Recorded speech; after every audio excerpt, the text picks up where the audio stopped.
So we have a topic that we'd like to talk about today, which I think probably a lot of you are aware of, we're going to sort of dig into this whole area. It's an opportunity really for us to look at the NEA's individual artist grant program, what it provided and how it was cut back, and then hopefully we'll be looking at maybe some possibilities for what the future looks like as far as additional funding. Let me begin by introducing, you have everybody's bio in your packets, but let me just introduce my friends and colleagues here, all who I've worked with before, who I think are just really terrific people. To my immediate right is Wayne Lawson. For 28 years, Wayne was the Executive Director of the Ohio State Arts Council and presently serves as its Director Emeritus. He's a trustee of the Alliance as well as the James Thurber House and the Columbus Museum of Art, both in Cincinnati. Wayne was the director in Columbus. Wayne was the director of the Ohio Arts Council when the Mapplethorpe exhibit went there in 1988. Was actively involved in the events in Ohio. Sitting to Wayne's right is Howard Ventre. Howard is a Rhode Island-based artist known for his unique and large-scale sculptures, many of them in public places. Howard works in a variety of materials and is recognized as a pioneer in cast glass as a sculptural medium. He's had 39 solo exhibitions, including a 10-year retrospective at the Phillips Collection. His work is included in more than 85 public collections, and Howard was awarded 3 NEA individual artist grants. He's a graduate of Portland State University and received his MFA from RISD here in Providence. And finally, I'd like to introduce Barbara Schaffer-Bacon. She's the co-director of Animating Democracy at Americans for the Arts. Barbara has spent a professional lifetime in advocacy on behalf of individual artists, arts organizations, and dialogue around arts and civic engagement. So, while speaking to a group of arts leaders last week in Boston, NEA Chairman Rocco Landesman said of the law restricting individual artist grants that although he's bound to follow the laws created by Congress, it is something I'd like to see changed. It's a statement that he and other past chairmen of the NEA have repeatedly made. What we're not here today to talk about is what the NEA has done wrong. They have done so many things correct. They are our allies, and they support us and the artists that we actually serve. A perfect example of it is this page from the NEA website, and you can see on the grants page, the very first category up there is one that actually serves almost everybody at this conference, which is the artist communities. And Mario Garcia-Durham is here from the NEA, and he'll be doing a panel as well, and he will repeatedly tell all of you that he wants you to apply, because he thinks that is really very important for support for the artist residency programs.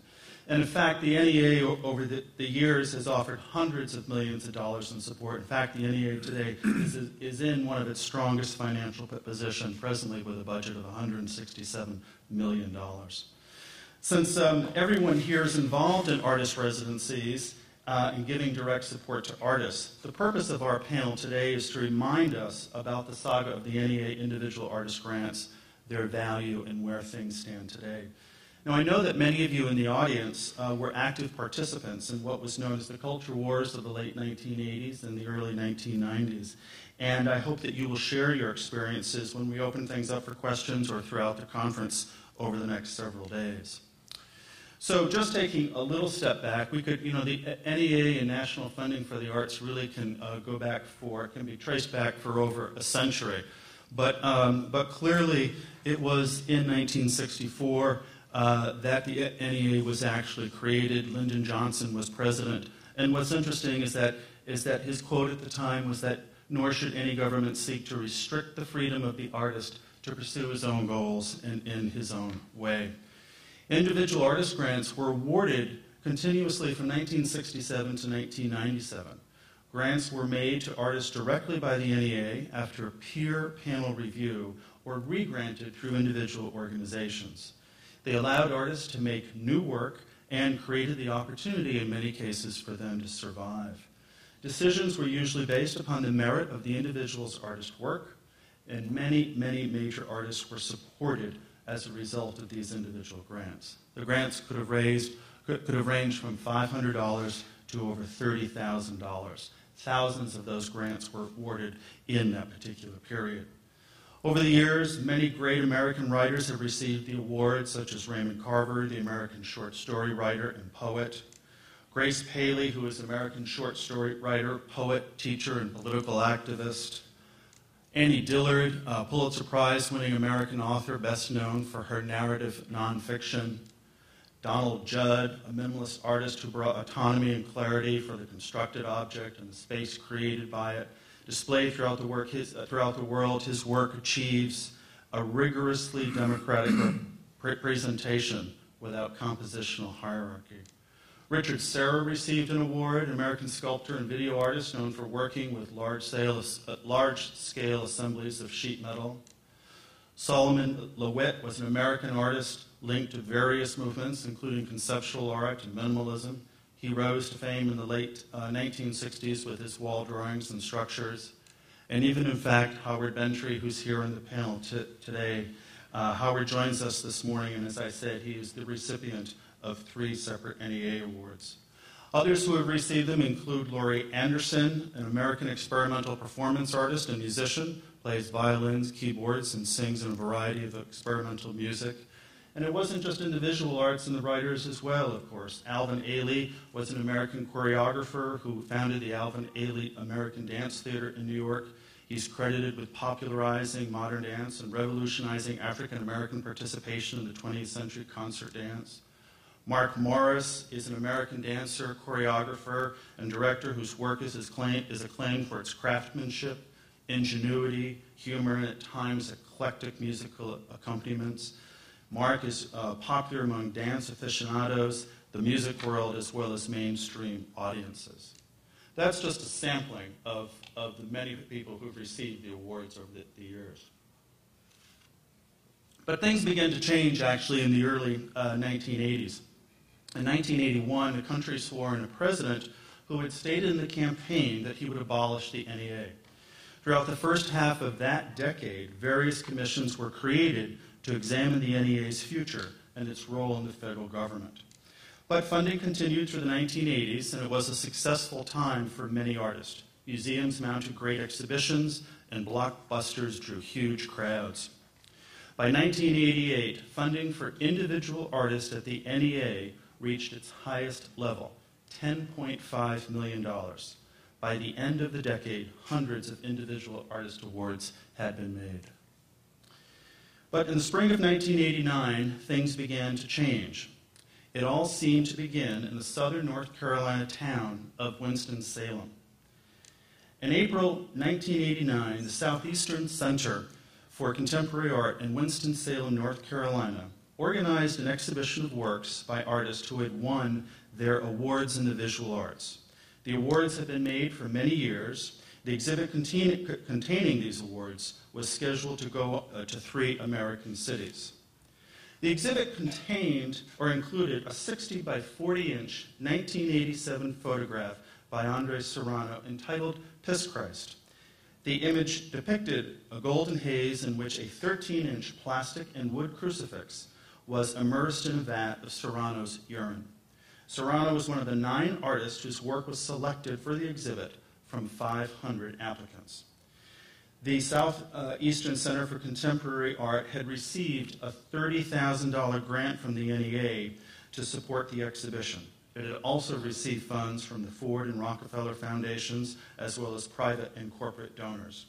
Serrano never received an NEA individual artist grant, but received a $15,000 grant from Southeast Center for Contemporary Art as part of the exhibit. The photo, which was in question, had been in existence for 2 years prior to the grant being awarded. The Serrano image was denounced by a group known as the American Family Association from Tupelo, Missouri, and they referred to Mississippi, and referred to it as anti-Christian bigotry. This created the opportunity for the U.S. Senate to get involved. Senator Jesse Helms and Senator Alphonse D'Amato joined 36 other senators in expressing outrage at the NEA. Helms referred to Serrano on the floor of the U.S. Congress. He is not an artist. He is a jerk. Numerous bills were introduced to zero fund or abolish the NEA. Other bills were introduced to restrict the way NEA funding could be used, including proposal that would limit the contents of those pieces. At the same time, a retrospective of American photographer Robert Mapplethorpe's work, known as The Perfect Moment, was scheduled to open at the Cochrane Gallery in Washington in July 1989. The exhibition had been organized by the Institute of Contemporary Art at the University of Pennsylvania in Philadelphia. It had been exhibited in Philadelphia and Chicago without incident. After Washington, it was scheduled to travel to Cincinnati's Contemporary Art Center, and one final location after that. Some of the 150 images in the exhibition represented explicit homosexual themes. A $30,000 grant from the NEA to organize the exhibit and publish the catalog was made available. The Cochrane was an NEA recipient. Mapplethorpe had not received an award from the NEA and died several months before the exhibit was to open in Washington. Congressman Richard Armey and other members of the U.S. House of Representatives labeled the work morally reprehensible trash. Other political leaders such as Pat Buchanan and Pat Robinson joined the anti-NEA effort. The NEA responded that it was forbidden by its enabling legislation to interfere with the artistic choices made by its grantees, even if some individuals may deem the work controversial or offensive. On June 12, 1989, the Cochrane Gallery announced that it was canceling the exhibit because it did not want to, quote, adversely affect the NEA's congressional appropriations. Instead, the exhibit was quickly picked up by the Washington Project for the Arts, in which it opened on July 20th, 1989. More than 50,000 people attended the exhibit in Washington when it actually opened. And by September of 1989, the Cochrane apologized for canceling the exhibit and began projecting the Mapplethorpe images on the front of the building. Congress continued to discuss whether or not the agency should be abolished, and additional restrictive proposals were filed in Congress. As of 1990, 85,000 grants in total had been awarded by the NEA, and fewer than 24 had been questioned. In June 1999, NEA Chair John Fronemeyer vetoed 4 grants to 4 performance artists. They were known as the NEA 4: Karen Finley, Tim Miller, John Fleck, Holly Hughes. They were performance artists who proposed grants that were overtly vetoed on the basis of subject matter after the artist had successfully passed through a peer review process. The artists won their case in court in 1993 and were awarded amounts equal to the grant money in question, though the case actually made its way to the U.S. Supreme Court and it was overturned. In the early 1990s as well, too, as the debate continued to rage, the Heritage Foundation, a Washington-based foundation, launched a major campaign against the NEA. The Republicans then had gained control of both the House and the Senate for the first time since 1954. The Heritage Foundation devised and circulated a list of 10 good reasons to eliminate funding for the NEA. By that time, by 1995, there were 616 grants made to individual artists, totaling $7 million.